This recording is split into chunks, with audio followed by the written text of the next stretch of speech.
Deputatlar jamiyatning ijtimoiy-siyosiy hayotida muhim o'rin tutuvchi xalq vakillari sifatida saylanadigan va o'z hududida yashovchi fuqarolarning manfaatlarini himoya qiluvchi shaxs hisoblanadi. Bugungi kunda deputatlar yurtimizda mahallalar obodligi, sog'liqni saqlash, ta'lim, ekologiya va tadbirkorlikni rivojlantirishda ham bevosita ishtirok etmoqda. Jizzax shahrining Sayxan mahallasida so'nggi yillarda ko'plab bunyodkorlik, qurilish, ta'mirlash ishlari olib borilmoqda. 14-Sayxan saylov okrugidan saylangan xalq deputatlari Jizzax shahar kengashi deputati Zulfiya Abdurasul va o'z saylovchilari ishonchini oqlash yo'lida amaliy ishlarni boshlab, mahalla taraqqiyoti yo'lida xizmat qilayotgan faol deputatlardan biridir. Zulfiya Abdurasul va o'z saylov okrugi Sayxan mahallasi aholisi tomonidan qilingan murojaatlarni mahalla yetkiligi bilan yaqindan hamkorlikda muhokama qilib, mahallaning ijtimoiy-ma'naviy muhitini yaxshilash, aholi turmush darajasini oshirish yo'lida tizimli ishlar olib bormoqda va fuqarolar tomonidan kelib tushgan murojaatlarni tegishli tashkilotlarga yo'naltirib, ijobiy hal etish choralarini ko'rmoqda. Murojaatimiz suv, asosan bizda ichimlik suvi tanqisligi bo'yicha bizni ko'chamizda ichimlik suvi bilan ta'minlanmaganligi uchun avvalgi safar qolib ketgani uchun u yoqqa endi alohida kran tortib ichimlik suvini chiqarish maqsadida bu yerga murojaat qilgan edik. Mana bu yerda hamma raislar, yetakchilar hammasi ish faoliyatida ekan. Shuning uchun shularga murojaat qildik. Deputat iloji boricha ijobiy hal qilib berish maqsadida tegishli tashkilotlarga murojaat qilib, hal qilib berishga va'da berdi. Iloji boricha qilib beramiz dedi. Hozirgi kunda yangi uchastkaga chiqgan, yangi uchastka qilishgan ekan Sayxon mahallasida. Ana shu yerda suv muammosi bo'lib turibdi. Biz hozir mahalla raisi bilan birgalikda o'rgandik. U mahallada butunlay ko'chib borib, o'sha yerda 7 ta aholi yashayotganligini aniqladik. Suv oqova korxonasiga murojaat qildik. Ular bizga ijobiy hal qilishda yordam beraman deb va'da berishdi. Hozirgi kunda shu ishlar bilan band biza. Jizzax shahar 14-Sayxan saylov okrugidan saylangan deputat Zulfiya Abdurasul va o'z saylovchilari ishonchini oqlash yo'lida amaliy ishlarni boshlab, mahalla taraqqiyotiga xizmat qilayotgan faol deputatlardan biridir. Joriy yilda Sayxan mahallasida ichki ko'chalarda 3 kilometrdan ortiq masofada asfalt yotqizish ishlari amalga oshirildi. Bu bilan aholi uchun tekis va ravon yo'llar qatnovi yo'lga qo'yilib, hududda transportlarning xavfsiz harakatlanishi uchun sharoit yaratildi.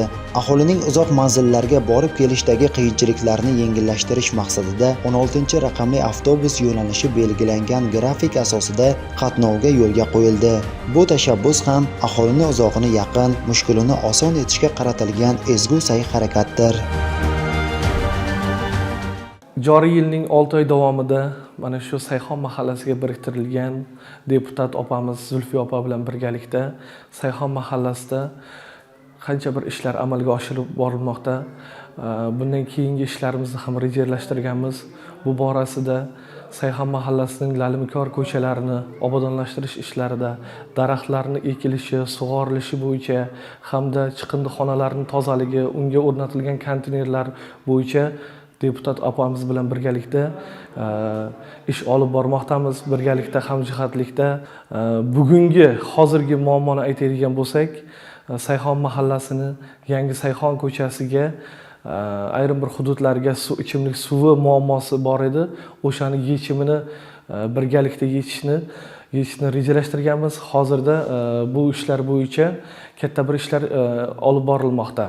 Deputatlar kengashiga, viloyat kengashiga o'z minnatdorchiligimizni bildiramiz. Bizga biriktirilgan deputat opamiz bilan bundanda kuch-g'ayrat to'plab mahallamiz aholini muammolarini hal qilishda birdamlikda, birgalikda ishlarni amalga oshiramiz.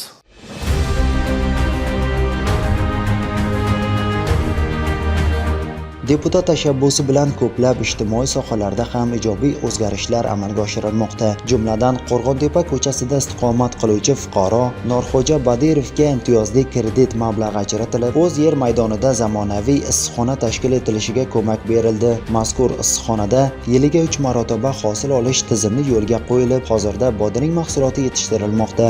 Norxo'ja Badirov bu orqali doimiy daromad manbaiga ega bo'lib, davlat tomonidan yaratilayotgan imkoniyatlardan mamnun bildirib o'tdi.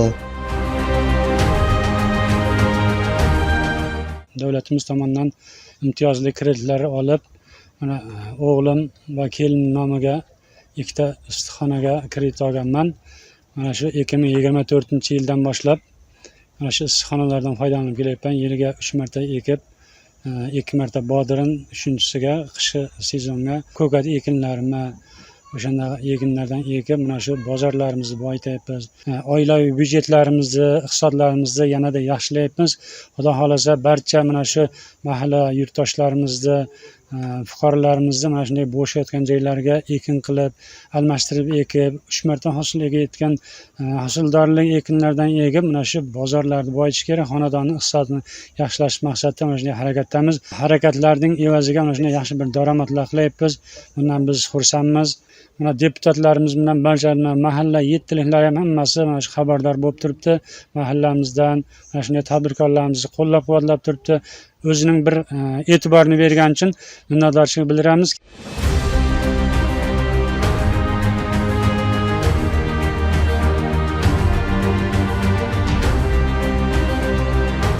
Mahalladagi sog'liqni saqlash tizimi ham e'tibordan chetda qolgani yo'q. Jizzax shahar tibbiyot birlashmasiga qarashli 5-son oilaviy poliklinikaning Sayxan filiali hozirda kapital rekonstruksiya qilinmoqda. Qurilish va ta'mirlash ishlari tugagach, aholiga zamonaviy tibbiy xizmatlar taqdim etilishi reja qilingan.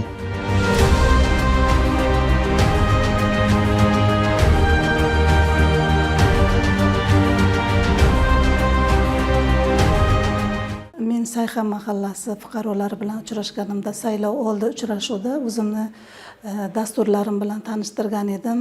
Men mahallada mana suv muammosi edi, keyin ekologiyada mana daraxtlarni ekish masalasi edi, keyin ko'plab ko'chalarimizda asfalt bo'lmaganida ana shu masalalarda amaliy yordam beraman deb ularga va'da bergan edim. Hozirgi 6 oylik davomida mana 3 kilometr yo'llar asfalt qilindi. Ko'p qavatli domlarimiz bor edi. Shuni atrofini chiqindi xonasini yangilab beramiz, konteyner qo'yib beramiz deb va'da bergan edim. Hozir qo'yilgan, Eco House bilan shartnoma tuzilgan. Mana shu kelib olib ketyapti musorlarni o'z vaqtida. Xalqimiz mendan minnatdor. Yana ikkita fuqaromizni mana shu mahallamizdan sog'lig'ini tiklash uchun yo'llanma olib berdim. Nevrologiya va bolalar bo'limida yotib davolanishdi.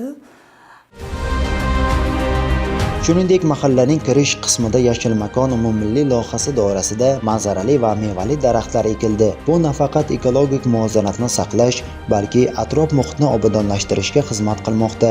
Ushbu manzarali daraxt ko'chatlari mahallaga chiroyli ko'rinish baxsh etib, aholi kayfiyatini ko'taradigan istirohat bog'iga aylanmoqda. Yashil makon umumiy loyihasi bo'yicha manzarali daraxtlar ekildi.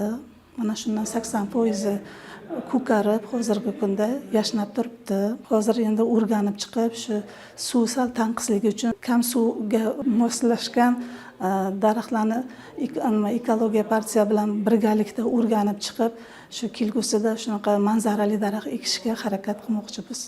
Kam ta'minlangan oilalarimizga endi tubdan yordam qilishga harakat qilyapmiz. Ularni oila a'zolari ishlamaydigan oila a'zolarini mano markaziga yuborilib, ularga o'zlarini qiziqqan sohalari bo'yicha o'qitib, yordam qilishga harakat qilyapmiz. Hozir o'sha yoqqa yo'naltirilgan.